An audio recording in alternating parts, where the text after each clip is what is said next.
বন্ধুরা, আশা করব আপনারা সকলে ভালো আছেন। আমি সুখেন ঘোষ, আপনারা দেখছেন খবরে রাজনীতি। আপনাদের কাছে একটাই অনুরোধ, চ্যানেলটি সাবস্ক্রাইব করবেন, আমাদের পাশে থাকবেন। বন্ধুরা, আপনারা কিছুদিন আগে শুনেছিলেন হুগলির ফুরফুরা শরীফে হাই মাদ্রাসার নির্বাচনে আইএসএফ এবং বাম জোট জয়ী হয়েছে। 6টা আসনের মধ্যে 6টা আসনেই জয়ী হয়েছে, টিএমসি একটাও পায়নি।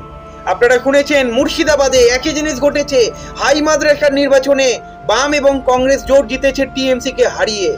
বন্ধুরা, টিএমসির যুব সংগঠনের মেম্বাররা টিএমসি ছেড়ে দিচ্ছে, তারা বামে যোগদান করছে, তারা ডিওয়াইএফআই যোগদান করছে।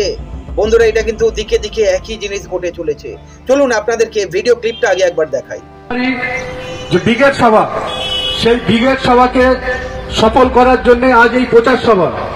এই প্রচার সভাতে দাঁড়িয়ে তৃণমূলের যুব সংগঠনের মেম্বার সাইফুল সর্দার, তিনি এই যুব সম্মেলনকে, এই যুব সমাবেশকে সফল করার জন্য আজ থেকে উনি এই যুব মঞ্চ থেকে আজকের এই যুব কমিটির সাথে যুক্ত হচ্ছে। তাকে পতাকা দিয়ে আমাদের সংগঠনের মধ্যে যুক্ত করে নেবেন আমাদের রাজ্যের প্রাক্তন সর্বভারতীয় সভার সদস্য কমরেড অর্পণা ব্যানার্জি এবং আমাদের জেলার সম্পাদক কমরেড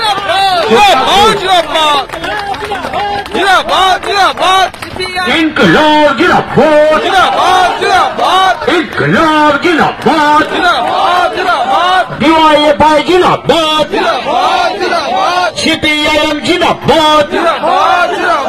আমাদের সংগ্রাম চলছে, চলবে, ছাত্র যুব সংগ্রাম চলছে, চলবে, খেলেগাঁও মানুষের সংগ্রাম চলছে, চলবে।